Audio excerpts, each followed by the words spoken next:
What's up, all you money makers? I hope you're doing great today. I'm excited about this episode of Creating for Money. I'm going to be sharing with you how to brainstorm prospects. Okay, so when you're reaching out to sponsors, or maybe you want to sponsor for your show, and there's different ways to qualify your show. I've done an episode about that before, but the question I often get is, how in the world do I come up with a list of people to contact? Like, who is good for my podcast? Who would be a good sponsor for my show? So I love this question because I do have a system for this that I am going to share with you in this episode today. But before I do want to let you know that I am hosting a small group, 10 sessions. It's like a little workshop for 5 people. I just have the bandwidth for about 5 people. It's going to be a little group session. I already got a couple people joined up, so there's a few seats left. If you're interested in that, just let me know. Shoot me a DM here, wherever you're watching, or on Instagram or Facebook or wherever that you can get in touch with me, or go to creatingformoney.com for more information, or to really contact me. Because what I'm going to do is just set up a call with you to see if your podcast and yourself are qualified to be a part of the program. So go check that out. And yeah, I'm excited to jump into this. So the first thing that I always get that question is, who do I reach out to? I got this podcast. It's doing okay. It's doing well. Maybe, and in my case, I have a fishing podcast that is niche, super niche to the coast of North Carolina. And so I know that the sponsors that I want for that show need to be in alignment with my show. This makes sense. Now, this might be like, oh, duh, no wonder, whatever. But you got to think about it in this sense of, I want the very best partnerships. I want the very best sponsorships that I can get, because I want them to keep coming back. And this is, something I focus on a lot, is what is good for my community? What kind of relationships are good for my community? Because I don't want to have to call them, every 3 months, 6 months, 12, whatever, and then have, this isn't a really good fit. So if I do the work up front and I know what the really good fit is up front, and I fit this sponsor, this partnership to my podcast, then I will quickly understand and quickly realize, oh, this is not going to be as tough to renew them. Now, we just renewed a sponsor this week that came on board with us, a bigger brand. We qualified them. We qualified our show. We built the value of podcasting to them, and now we're able to re-sign them again. So how do you come up with this list? I keep what I call my 20-plus wish list. So what I do, and this is the whole process, and I could probably bring my screen up and show you my Trello board, is I have a list of categories.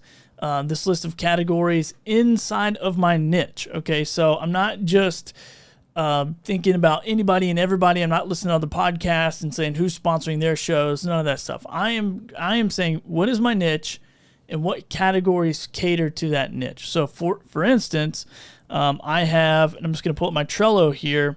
I have a list of my idea list is what I call it, or my categories list. So I have clothing companies. I have a truck dealership. I'm in the outdoor space. So clothing, people in the outdoor space, similar to the shirt I have on, it's clothing. It's protective, weather protective clothing, weatherproof clothing, rainproof, whatever. Think about those types of brands. If you're in this space, in your niche, then more than likely you probably have ads coming to you from these companies, either on Facebook or Instagram, and it's going to give you some kind of an idea about what products are people in your niche looking for, because these bigger companies, these brands that you want to work with, have done the research and they're pushing that content out to you. So if your socials line up with your podcast, more than likely you can cut this down pretty quickly and come up with these different categories. So for us, we have clothing, we have a truck dealership, a cooler company. Fishermen take drinks on the cooler, right? Or on the boat, in a cooler. So they're doing that. Boat parts, trailer hitch companies, boat accessories, campers, camper brand, outdoor lifestyle stuff, travel agencies. If they are looking to go travel, maybe you're catering to a group of people, even though we focus on the coast of North Carolina, but they want to go travel somewhere else and go fish somewhere else. And then we also have a few short shows or a series of shows about that. Insurance companies. So what brands and products and services rather, what services and products are really catering to your niche audience. And this is what you got to brainstorm. And hopefully you know this already, because hopefully in your industry, you're using some of these already. So my co-host and I were getting together saying, who could sponsor this show? We weren't saying, oh, let's go search the internet. We were saying, who do we already know, use, love their products, love their service, that we can now recommend and go to them and approach them about sponsorship dollars. So this is the first thing you want to do, and I have an ideas list that I just mentioned. Now, what I do with that list is I take all those different categories, and you don't have to have as many as me. I've been doing this for a couple of years, so I'm always brainstorming and adding stuff to it, and meet new people and come across new industries and new services and products for my industry. But I want 4 to 5. I want 4 to 5 of these categories. So now I can say, okay, I want to go find some clothing companies for the outdoor space. So what do? I go find 4 or 5 clothing companies, and I put them in that list. And I put them in that category. Now I have all this organized in a Trello. So you can put it in a Trello board, you can put it on a Google Sheet, a spreadsheet, like whatever way you want to stay organized, you got to have a system. That way you can keep up with what's going on. So for Trello, for me, I create a card. I put information inside of that card and I move it down the pipeline. Okay, so that is my system, but I get the category and then I go through and I put 4 or 5 different brands, different companies within that category. So for a boat dealership, I might put, Marine Warehouse Center, which is a sponsor of ours. I might put Grady Boats in there. I might put Atlantic Marine, or whatever. I'm just talking about companies that I know that are in my area. And now for us, I don't really advertise exclusivity, but I don't go chasing after. So if I have a brand deal with a boat dealership, I'm not really trying to go after all of them. I really just want one of them, because for me, for my audience, it'd be boring to be like, yay, Marine Warehouse Center is awesome, but so is Atlantic Marine. It's like, it doesn't make any sense. And you don't have that many spots anyway for your podcast. That's a whole nother topic, whole nother day. But so I will put in there boat dealerships, and I'll put all of them that I want to reach out to. And when I'm doing this, I'm also thinking about the people I know in those companies, or the people I know who know people in those companies. I'm trying to get the lead as warm as I can possibly get it before I pick up the phone and call. I would rather call some. Now, I don't care. I'm not scared of cold calls, and you shouldn't be either. It's just doing business with people, and it's having conversations with people. But if I can call and say, hey, Susan, Johnny over at blah, blah, blah said that you would be interested in sponsorships, or you'd be a good qualified business for sponsorships for my very popular fishing podcast, or whatever the conversation is. I mean, I get a whole training on how to do all that stuff. But this is what you want to do. So you want to think about those companies and move those companies to the top of your list. So if you know somebody that works there, somebody that did work there, a cousin, uncle, brother, sister, whatever, you want to put those to the top of your list when you're prospecting, because I don't want to spend all of my time, and you shouldn't either, trying to figure out who is the best person to talk to, what companies, all this stuff. Like, you want to get this as hot as you can, or as warm as you can. So clothing companies, 4 or 5 of them. Boating companies, 4 or 5 of them. Insurance companies, 4 or 5 of them. And by the time you do this, so if you have 4 to 5 prospect, categories, and then you have 4 to 5 companies per category, now you're at 16 to 25 potential, sponsors that are what I call pre-qualified. And I've pre-qualified them based on my industry, based on my niche. So I'm not, I'm not sitting here going, oh man, I want this couch company to come sponsor, or this mattress company to come sponsor my show. Sure, that's possible. Sure, everybody sleeps, everybody needs a bed, but your audience is coming for the value of the content that you're providing. So the closer you can match these two things up, the wants and desires of your audience and the wants and the desires of your sponsor, the longer that relationship is. And I know this to be true because we just signed on 2 sponsors from last year for the entire season, and that's 52 episodes for the entire year of 2020. And it's because we said no to the wrong sponsors and yes, and built the value to the right sponsors. Now, we don't have people banging on our door asking us to come sponsor our show. I'm still doing outreach. I'm still bringing on people. I'm still, doing whatever. And I have a whole bunch of strategy, for lack of a better term, to get the attention of sponsors, to get in their ear, to get meetings with them, and all kinds of other stuff. But for this exercise and for this episode, I want you to start to brainstorm that, because what happens is people, especially as podcasters, more than likely, or live streamers, more than likely you are already consuming someone else's content. And then those sponsors come on and you go, oh, well, such and such sponsored that show, and so they would probably be more than likely to sponsor my show. And that's not always the case, and that's not always the best way to go, because you don't know what deal they got worked out. You don't know how big that podcast is. You don't know anything about that show, so you shouldn't get your hopes up to just because they sponsored someone else's show, they're going to sponsor yours. Qualify the sponsors. And this is a pre-qualification for me. I go through, I go, yep, you serve this industry. Bam, awesome. You serve this person. Bam, this is who I serve. And the more those match, the better opportunity I have to bring them on to be a sponsor of the show.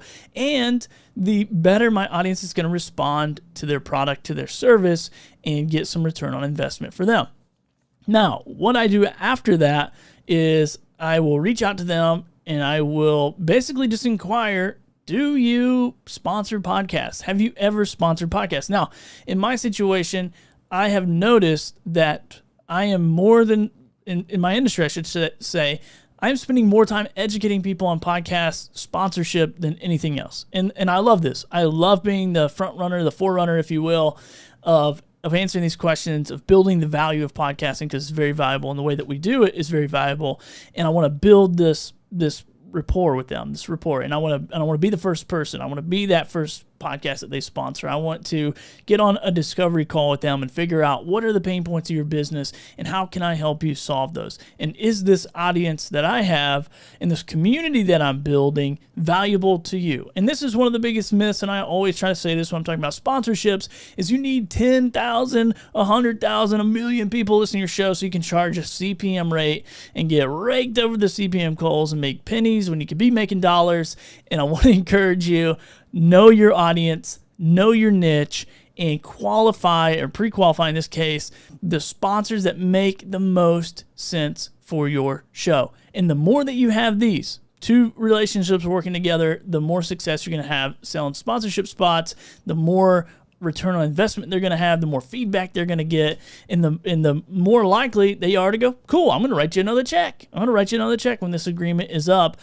because they are really seeing the impact that your show is having, because you are a creator. You are showing up every single week or bi-weekly or whatever your frequency is. You're building that relationship. You are the voice, and this is, part of that value of being a podcaster is you're a human. So, the way we do our show is we bake in ads and we don't take them out, and people listen to older episodes and they kind of binge listen to them. So there's a lot of value in that. But as a podcaster in general, you are building a relationship every single week. These people that are listening to your show, your audience, are more than likely making you a part of their weekly lives at some point. I know I do this as a content consumer. I have podcasts that come out on Monday that I listen to while I'm in the shower, while I'm washing the dishes, while I'm walking the dog, whatever it is, and they've become a part of my life. And so that's part of the value. I'm not going to get into all of it. I can just nerd out on sponsorship stuff all day long. Our show's been sponsored since episode number 5 with 400 total downloads. So you don't need 10,000, 20,000, 100,000 people listening to your show to be able to make any money off of it. You need to have the right conversations. You need to line up the pitch the correct way. You need to figure out what is the pain points of that company and how can you become a voice for their company on your show. So if this has been helpful for you, I want you to do a couple of things. One, I want you to follow this. If you're watching, wherever you're watching or wherever you're listening, I want you to follow it. So if it's on YouTube or Twitch, I want you to hit follow button on my channels, because I'm going to do some more of this stuff. And if you're listening, please hit that follow button as well, so you'll be notified when new episodes come out. And if this is your first time checking out Creating for Money, we have changed it up a little bit this year, so more than just solo content like this, I'm going to be bringing on other experts, and I got several of them lined up, from e-commerce to making money with social audio. So I'm really excited about those people coming on the show here in the coming weeks. So be sure to hit that subscribe button, and once again, go over to creatingformoney.com, send me an email, and let me know if you want help with sponsorships for your podcast, and we can jump on a discovery call, and if it's a good fit, then I may have a program for you. So that is all for this episode. Go out there. If you don't take action, here's the thing. Leave with this. if you don't take action, don't be pissed when no one is calling you. No one is reaching out to you. No one is going to do that, by the way. Just so you know, I've been doing this for a little while now, not a super long time, but between building my brand and helping other people build brands, no one's going to call you. It's not going to magically happen one day. It's going to be because of the action that you take and the things that you put in place and the consistent application of elementary things that's going to get you to where you want to go. So go out there, create something great. I hope this video has inspired you, or this audio track, if you're listening to the podcast, has inspired you to make this list. And don't get attached to it, and don't get bummed when somebody tells you no. But if you need help, so if you make this list and you're looking at 25, potential prospects, and you go, Billy, I just don't know what the next move is. I have no idea how to prepare a media kit, a pitch. I don't know what to call. What do I say? All that kind of stuff. Get in touch with me. Billy at Creating for Money as well is another way. And we can set up a call and see where you're at from there. All right, guys, that is all from me. Hope you have a wonderful day, and I'm gonna play some music here, and we'll see you later.